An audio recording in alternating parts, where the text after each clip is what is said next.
Welcome back. अब हमारा जो लेक्चर है दोस्तों वो है ऑर्डर सेक्शन का, जिसमें हमने ऑर्डर स्टेटस सेक्शन देखना है और दूसरा ऑर्डर सेक्शन देखना है। ठीक है। अब यहाँ पर हमारे पास दो तरीके हैं। ठीक है। अब यहाँ पर हमारा प्रोजेक्ट ना थोड़ा सा कॉम्प्लेक्स हो जाता है। हम इसको ज़रा एक तरीके से लेकर चलते हैं। जैसे मिसाल के तौर पे हमारे पास ये ऑर्डर्स का सेक्शन है, तो ऑर्डर्स के सेक्शन के लिए हमें इस वक्त अकॉर्डिंग टू ओवर व्यू हमें यहाँ पर दो कंट्रोलर चाहिए। ठीक है। दो कंपोनेंट्स चाहिए। मैं यहाँ पर PHP आर्टिसन में एक सबसे पहले मॉडल बना लेता हूँ। मॉडल एंड मॉडल के अंदर ऑर्डर -m, ताकि वो हमारा ऑर्डर का कंपोनेंट बन जाए। Very good. ठीक है। एंड उसके बाद नेक्स्ट वाला जो हमारा प्रोसेस होगा वो PHP आर्टिसन में लाइव वायर। लाइव वायर के बाद ऑर्डर्स। ठीक है। हम ऑर्डर्स वाले से फोल्डर के अंदर जाएंगे और यहाँ पर अ, एक न्यू के नाम से कंपोनेंट बना लेते हैं। ठीक है। न्यू वर्ड रिजर्व वर्ड है, बिल्कुल ठीक है। न्यू ऑर्डर के नाम से बना लेते हैं। ठीक है। और इसी तरह एक कंपोनेंट हम बना लेते हैं ऑर्डर्स के नाम से। अब ऑर्डर्स भी बिल्कुल ठीक है। ओके।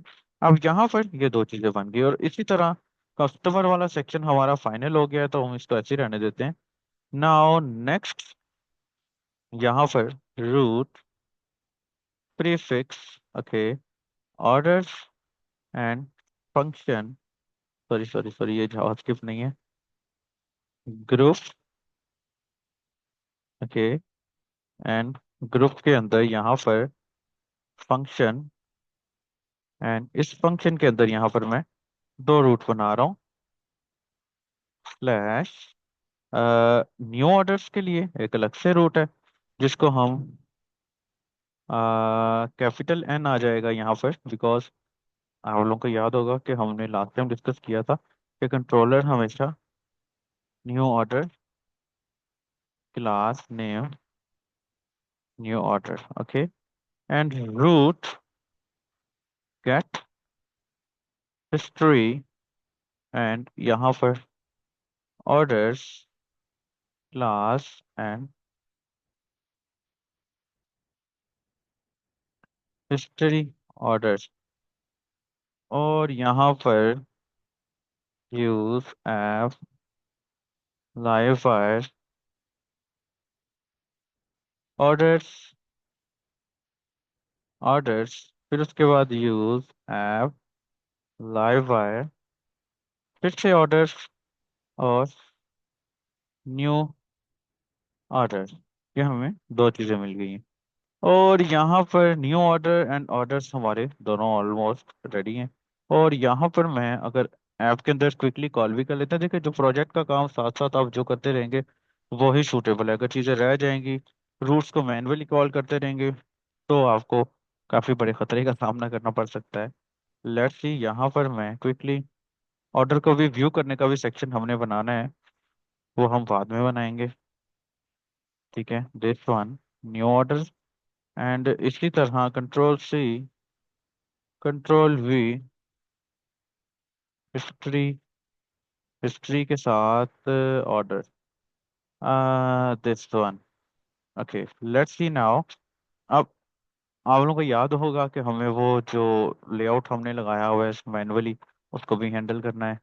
तो इसी तरह जैसे हमने कस्टमर्स के अंदर ये वाला एक लाइन डाली थी, हम वो लाइन पकड़ के यहाँ पर भी डाल देते हैं, ये सेम ही रहेगी।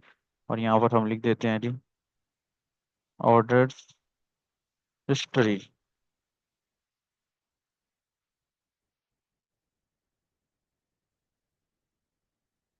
New order, okay. Let's see, refresh किया,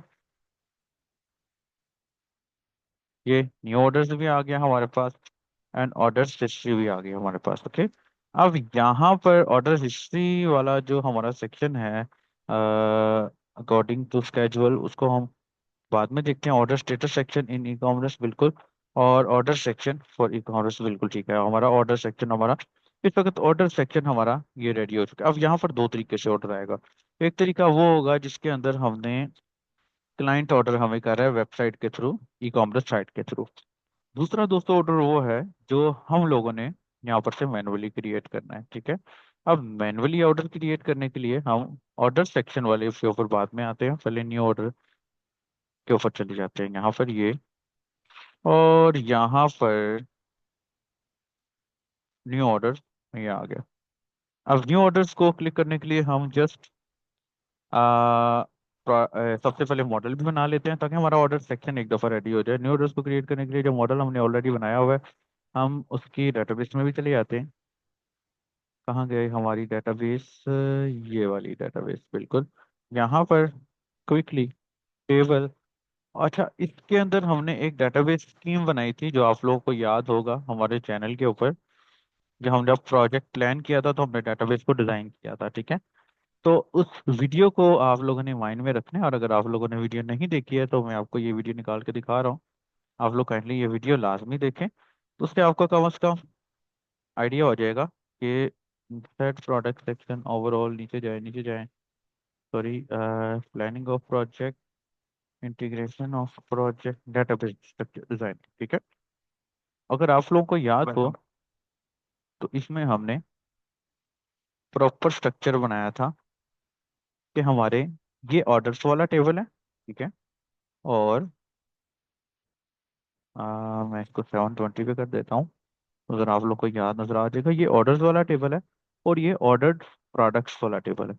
ऑर्डर्स वाले टेबल के अंदर हमने string, sorry, integer user ID call की थी, और हमने इसको नलेबल बिल्कुल नहीं रखना क्योंकि ये तो रिक्वायर्ड है।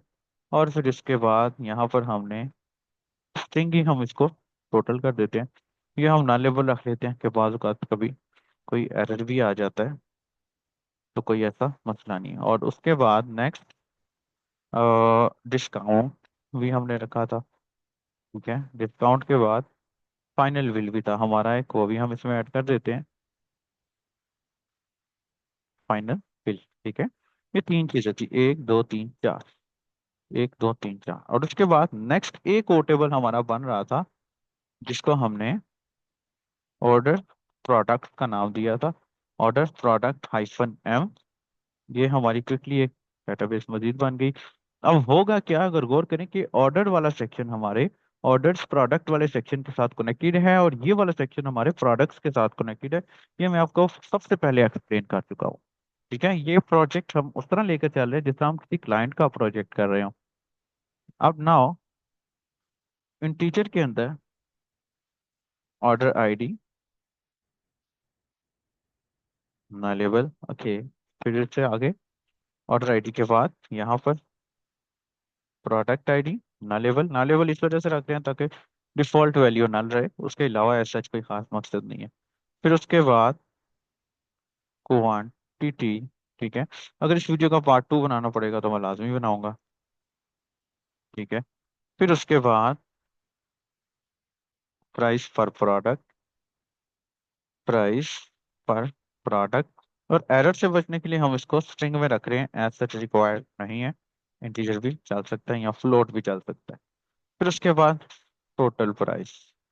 टोटल प्राइस कैसे आएगी? क्वांटिटी और पर प्रोडक्ट की प्राइस को मिक्स करके, ओके। अब ये मेरा टेबल इस टेबल से कनेक्टेड रहेगा। मैं यहाँ पर जाता हूँ, PHP आर्टिसन माइग्रेट कर देता हूँ। लेट्स सी, दोनों मेरे टेबल्स बन चुके हैं। अब यहाँ पर हम लोगों ने व्यू बनाना है। किस तरह बनाएंगे कि हम मैनुअली खुद भी ऑर्डर प्लेस कर सकें, हमारे कस्टमर से रिलेटेड कोई भी ऑर्डर हो, और हमारी वेबसाइट से कोई ऑर्डर है तो उसको, मतलब कि ये वेबसाइट हमारी एज अ सॉफ्टवेयर भी इस्तेमाल होगी, और ये वेबसाइट हमारी एज अ प्रोफेशनल टूल भी इस्तेमाल होगी। दोनों चीज़ों के हिसाब से इस्तेमाल होगी, ठीक है। तो आई होप सो कि यहाँ पर थोड़ी सी वीडियो हमारी लंबी हो रही है, ठीक है। प्रोडक्ट के सेक्शन वाइज हमने सारा कुछ रेडी कर लिया है।